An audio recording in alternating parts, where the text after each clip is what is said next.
Hello दोस्तों, आदाब, नमस्कार, सत श्री अकाल। मैं अफरोज़ रिजवी, राष्ट्र संवाद समाचार में आप सबका खैर मकदम है, स्वागत है। पेश हैं दुनिया के हालात से जुड़ी खबरों पर।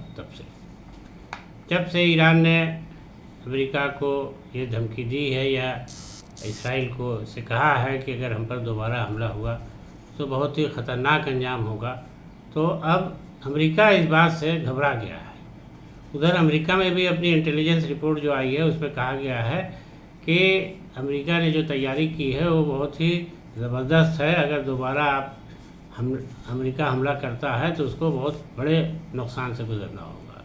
तो इस तरीके से जो है अब अमेरिका जो है यानी डोनाल्ड ट्रंप जो है घबराए हुए हैं कि वो ईरान पर हमला करें या हुर्मुज़ पर रास्ते की नाकाबंदी सख्त करें। और उधर ईरान ने जो है अमेरिका की नाकाबंदी को भी फेल कर दिया है। हुर्मुज़ के रास्ते से अभी तक 35 जहाज़ उसने निकाल दिए हैं और उनकी नाकाबंदी को फेल कर दिया है। आप लोगों को याद होगा कि जिस तरीके से ईरान के कब्ज़े वाले क्षेत्र यानी हुर्मुज़ मार्ग, समुद्री मार्ग पर ईरान ने अपना पूरा कब्ज़ा कर रखा है और किसी भी जहाज़ को मतलब जो देश विरोधी उसके जहाज़ हैं, उसके दुश्मन मुल्क के जहाज़, उनको जाने नहीं दे रहा है।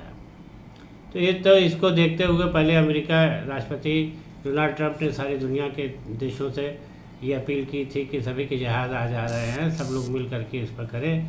रूस और चीन से भी उन्होंने ऐसी कोशिश की थी, लेकिन रूस और चीन तो अमेरिका के साथ जा खड़े हुए और किसी भी मुल्क ने सीधी जंग लड़ने से इनकार कर दिया कि हुर्मुज़ मार्ग को खाली कराने के लिए हम अमेरिका के साथ कोई सीधी जंग नहीं लड़ सकते। तो इस तरीके से ट्रंप का जो है सारा दांव फेल हो गया था। अब वो घबराए हुए हैं। जो वहाँ इंटेलिजेंस रिपोर्ट अमेरिका में आई है कि अगर ईरान से टकराए तो बहुत बड़ा नुकसान होगा। तो इस तरीके से वो घबराए हुए हैं और नाकाबंदी भी उनकी फेल होती जा रही है। अब वो नहीं समझ पा रहे हैं कि हमें क्या करना चाहिए। और ईरान के एक सीनियर लीडर ने भी ये बात दोहराई है। तेहरान से जारी एक खबर में कहा गया है कि अगर ये गलती अब इसराइल और अमेरिका ने फिर से की तो उसको बहुत बुरे अंजाम से गुजरना होगा, बड़ी तबाही होगी उसकी। नई मिसाइलें दागेंगे हम ईरान से दागे जाएंगे जो उसके लिए बहुत बड़ी तबाही का सबब बनेंगे। तो इस तरीके से सारी रिपोर्ट्स आने के बाद अमेरिका जो है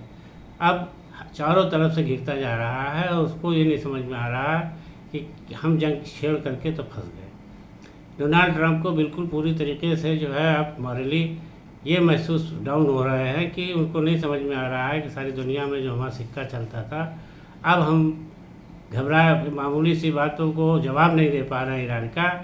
कहा तो समझ रहे थे कि चुटकियों में हम ईरान पर कब्ज़ा कर लेंगे, लेकिन अब हालत ये है कि वो अब कोई ऐसा जवाब नहीं दे पा रहे। बस वो इस बात पे कोशिश पर लगे हैं कि किसी तरह से बातचीत से रास्ता तय हो। उधर इस्लामाबाद से पाकिस्तान के विदेश मंत्री पाकिस्तान के गृह मंत्री जो है मोहसिन,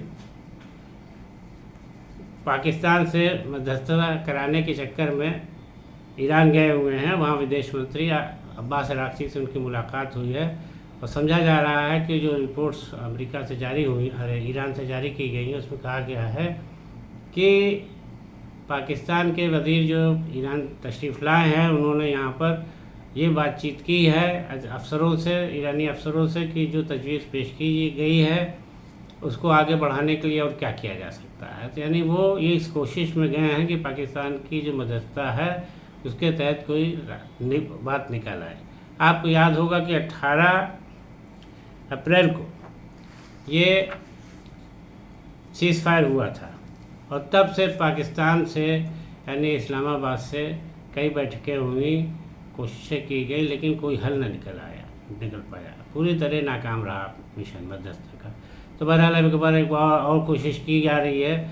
उनके वज़ीर पाकिस्तान जो गए हैं तो ऐसा लग रहा है कि कोई रास्ता निकल आएगा, लेकिन अमेरिका भी इस कोशिश में है कि कोई रास्ता निकल आए। अब जंग हम नहीं करेंगे क्योंकि हुर्मुज़ मार्ग से 35 जहाज़ ईरान जो है दूसरे देशों को रोज़ जाने दे रहा है और टोल टैक्स ले रहा है, अच्छी खासी कमाई भी कर रहा है। और तमाम विदेशी कंपनियां जो हैं वो जहाज़ की कंपनियां जो हैं, शिप कंपनीज, वो ईरान को दुगना टैक्स देने को तैयार है, टोल टैक्स, कि हमारे जहाज़ जल्दी जल्दी सब पार किए जाए।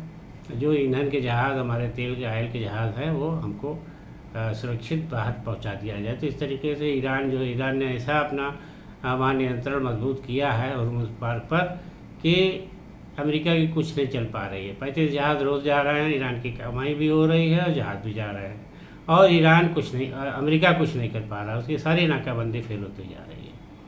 तो अब इस तरीके से जो है, अब ईरान के हौसले इतने बुलंद हैं कि अमेरिका जो है ठंडा पड़ गया है। बहरहाल अब देखिए वार्ता होती है या कोई रास्ता निकलता है या क्या होता है। बहरहाल अब जंग तो जल्दी मुमकिन नहीं है, क्योंकि जो हुर्मुज़ मार्ग पर भी हमला करने से घबरा रहे हैं, उसके पीछे यही बात है कि जो ईरान ने धमकी दे दी है कि अब लड़े तो और ख़तरनाक हम करें, अंजाम तुम आप पहुँचाएँगे, तो उससे डरे हुए हैं। क्योंकि ईरान ने ये दावा किया है कि इससे पहले जो तुमने जंग छेड़ी थी, अमेरिका को कहा कि जो तुमने जंग छेड़ी थी उसमें हमने बड़ी तबाही की, उसमें तुम्हारा कोई फ़ायदा नहीं हुआ, अब फिर करोगे तो फिर ऐसे ही अंजाम होगा तुम्हारा, और फिर नई नई मिसाइलें दागी जाएंगी। बहरहाल इसके अलावा ब्रिटेन में यानी लंदन में गैर कानूनी तरीके से रहने पर ब्रिटेन सरकार ने अब तक 17,000 लोगों को 2024 से जांच करा करके देश बदर कर दिया, मुल्क बदर कर दिया और निकाल दिया उनको वहाँ से।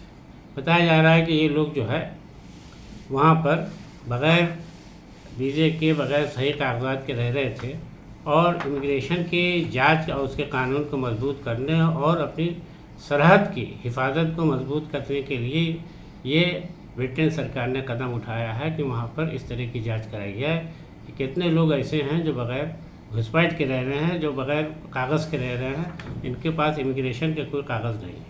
तो इमिग्रेशन जांच में अभी तक 17,000 लोगों को किया गया, और ये जांच अभी की जा रही। ब्रिटेन सरकार का कहना है कि अपने कानून को मजबूत करने के लिए उसने ये कदम उठाया है, और ये भी मना है कि हमारे यहाँ इमिग्रेशन कानून और उसमें तमाम ऐसे लचर कानून हैं कि उसमें जो है लोग जो है कोई रास्ता निकाल करके कागज़ बनवा के गलत तरीके से रह रहे हैं। तो अब उन्होंने कहा कि ये आसान नहीं होगा, हम सारे कानून को इतना सख्त कर देंगे कि कोई भी आदमी बग़ैर कानूनी कागज़ के रह नहीं पाएगा यहाँ, यानी बग़ैर वीज़े के नहीं रह पाएगा। इस तरीके से सख्ती कर दी है ब्रिटेन सरकार ने इमिग्रेशन को लेकर के, अपनी सीमा की हिफाजत के लिए शुरू कर दिया है। और उधर लंदन से ही जारी एक खबर के मुताबिक इस वक्त वहाँ बेहद शदीद गर्मी पड़ रही है, ज़बरदस्त गर्मी। बताया जा रहा है कि 1922 में एक बार ऐसी गर्मी वहाँ पड़ी थी, उसके बाद का रिकॉर्ड तोड़ा है इस बार की गर्मी ने, कि वहाँ का गर्मी का तापमान बहुत ज़्यादा टेम्परेचर बढ़ गया है। तो ब्रिटेन सरकार ने वहाँ पर जो है इसके लिए हेल्थ अलर्ट जारी किया है और लोगों को सलाह दी है कि वो शिद्दत की गर्मी से निपटने के लिए किस तरह से बचाव करें और किस तरह से रहें, ताकि लोगों को महफूज बचाया जा सके और महफूज रखा जा सके। और सरकार को भी सख्त हिदायत दी गई है कि गर्मी में किसी को कोई नुकसान ना होने पाए, जो भी बचाव का तरीका है उस पर अमल किया जाए। इसके अलावा क्यूबा के विदेश मंत्री ने अमेरिकी विदेश मंत्री मार्को रूबियो पर इल्ज़ाम लगाया है कि वो क्यूबा को बदनाम करने के लिए झूठा बयान दे रहे हैं। उन्होंने कहा कि अमेरिकी विदेश मंत्री मार्को रूबियो ने ये इल्ज़ाम लगाया है कि क्यूबा में दहशतगर्दी को पनाह दी जाती है, यानी वहाँ पर वो सरपरस्ती की जाती है, दहशतगर्दी वहाँ पर पूरा ठिकाना बनाए हुए हैं दहशतगर्द, तो वहाँ से दहशतगर्दी की कार्रवाई गतिविधियाँ चल रही हैं। ये इल्ज़ाम लगा करके मार्को रूबियो ने क्यूबा को बदनाम करने की कोशिश की है, जिस पर क्यूबा के विदेश मंत्री ने सख्त नाराज़गी जताई है। वो कहा है कि उनको इस तरह के बयान वापस लेना चाहिए। उन्होंने कहा कि सिर्फ गलत बयान दे करके जंग को भड़काने की कोशिश करना ठीक बात नहीं है। और उधर पोलैंड में नवनिर्वाचित राष्ट्रपति कार्वल को अमेरिकी राष्ट्रपति डोनाल्ड ट्रंप ने मुबारकबाद दी है, और उन्होंने कहा है कि 5,000 सैनिकों को, अमेरिकी सैनिकों को वो पोलैंड भेजेंगे। उन्होंने कहा दोनों देशों के बीच आपसी सौहार्द और सुरक्षा के क्षेत्र में और मजबूती हो, इसलिए मैं जल्द ही जो है, तो ट्रंप ने कहा मैं जल्द ही जो है पोलैंड में 5,000 सैनिक भेजूँगा। तो दोस्तों आज के तबसरे में इतना ही, दीजिए इजाज़त। नमस्कार, आदाब।